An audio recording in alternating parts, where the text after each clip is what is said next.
Summer has arrived and it is making its presence known. Temperatures spiking into the 90s, but it's going to feel even worse than that.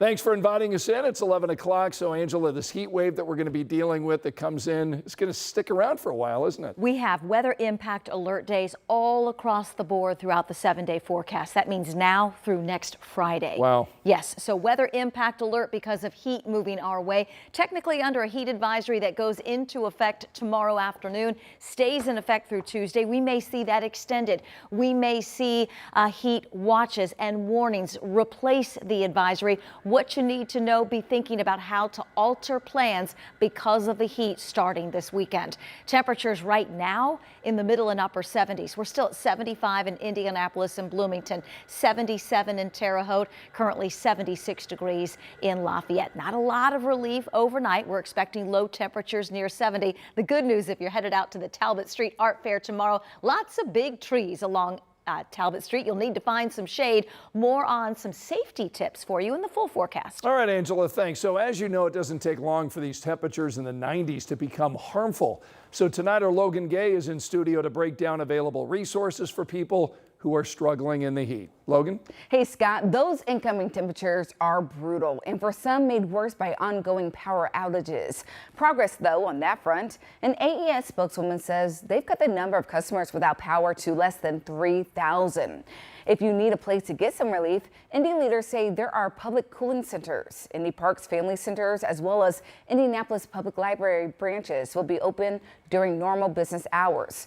Some of those park locations will be open Sunday. We've got a full list of locations and hours right now at WTHR.com. But this heat can be especially tough on older people and younger people. We talked to a doctor at Riley Hospital about the signs a child may be struggling.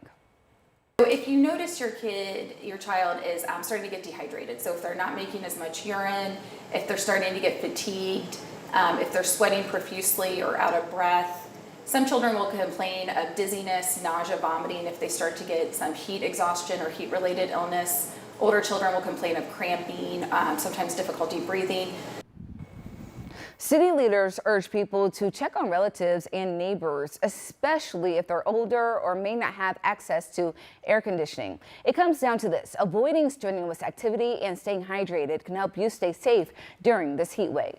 All right, good tips. Logan, thanks so much. Finding relief in this heat can be really expensive. Hoosiers may be worrying about upcoming energy bills, but experts are telling us tonight that small things can make a big difference in how much you're paying.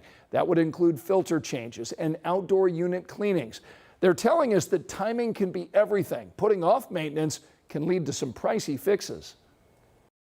Change your filter out, wash your condenser. After you mow the grass, make sure you clean that condenser off, wash all those grass clippings that may get on the condenser outside. And we were reminded today that humidity will make it feel even hotter outside. So technicians say if you're taking a shower, turn on your exhaust fan because running water is just adding to those humid conditions. And it certainly doesn't take long for this kind of heat to get dangerous. So we want you to stay on top of these temperatures by using our WTHR weather app. You can check the hour-by-hour forecast as well as our weather blog anytime right there on your phone. It's a free download. Get it before you go to sleep tonight. It's in the App Store. 5 years ago, Suzanne Morphew disappeared on Mother's Day. The Indiana native's remains were then discovered 3 years later in Colorado. And now her husband is back in custody, connected to her death. Investigators arrested Barry Morphew in Arizona after a Colorado grand jury returned a new murder indictment on Wednesday, 3 years after that initial case was dropped. That happened because of prosecutorial issues with evidence. An autopsy in 2024 ruled that Suzanne Morphew's death was a homicide. There was no indication of trauma, but a drug cocktail used to tranquilize wildlife was found in her bones. So this new indictment says Barry Morphew was the only private citizen in the entire area of Colorado who had access to that combination of drugs. District Attorney Ann Kelly talked about the work it took to get here. It has been a long road. It has been a long road, and the families of the victim have been so patient. The community has been so patient. But I can tell you that our law enforcement officers have never forgot, have never given up, and they have been working so hard to get to the place where we are today. And so it is never enough to say we're just going to forget about it because it's too hard. And so that has been the process for me. Barry Morphew maintains his innocence. His attorney told our sister station in Denver, this case has not changed and the outcome won't either. Tonight at 11, we want to take a closer look at kids affected by gun violence. All of this comes after that 2-year-old boy died here in Indianapolis. Tonight, police are confirming the toddler shot himself. This happened in a CVS parking lot yesterday afternoon near 46th and Keystone.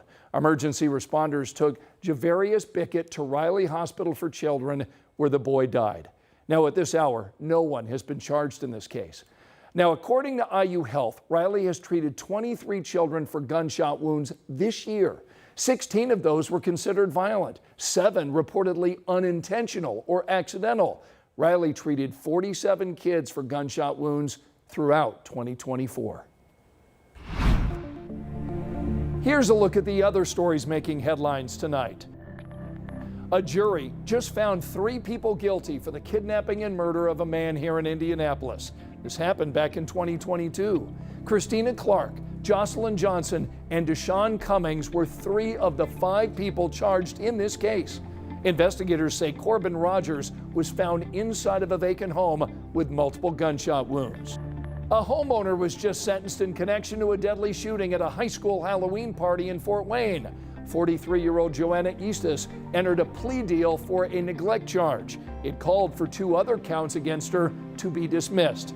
Investigators say police got the call to her home last October after reports of gunshots. A 17-year-old died. Several other people were injured. A judge sentenced Eastis to 2.5 years of probation. Tonight, we just learned the name of the 26-year-old man who was killed in a crash on the southwest side of Indy. This wreck happened this morning at Southport and Mann Road. Police say Alec Ivy died. Right now, we're working to learn what led to that crash.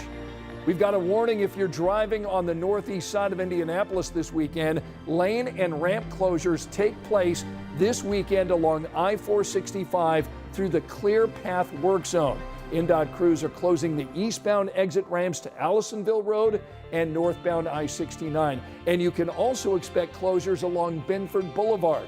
Everything should be back open by Monday morning.